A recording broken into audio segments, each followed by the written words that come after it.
Morbid Facts, Part 504. According to his memoir, when Vice President J.D. Vance was 12 years old, his drug-addicted mother was once driving erratically and threatened to crash her car to kill them both. J.D. had no choice but to jump out of the speeding vehicle and run to a nearby house for help. He now refers to this event as a turning point in his life, since it prompted him to move in with his non-abusive grandmother and work towards a more stable life.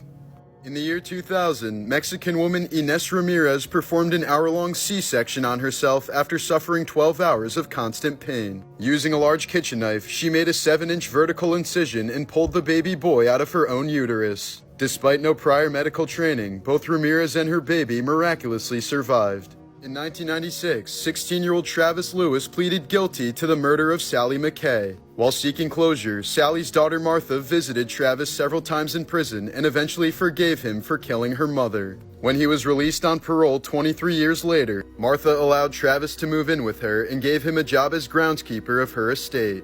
But when she realized the man was frequently stealing from her, Martha fired Travis and kicked him out. Soon afterwards, Travis broke into Martha's home and stabbed her to death before drowning in a nearby lake while running from police. Morbid Facts, Part 359. In 1955, 24-year-old actor James Dean died in a car crash while driving his Porsche 550 Spider, which he nicknamed Little Bastard.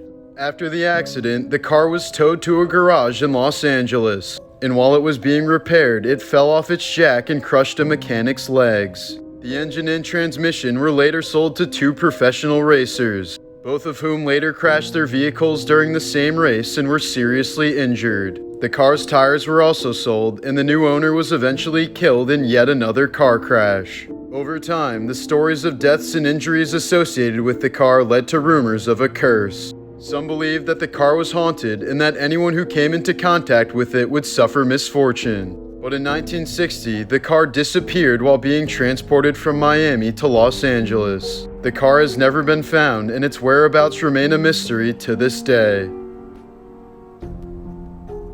This is the tragic story of the Boy Scout who made his entire neighborhood radioactive.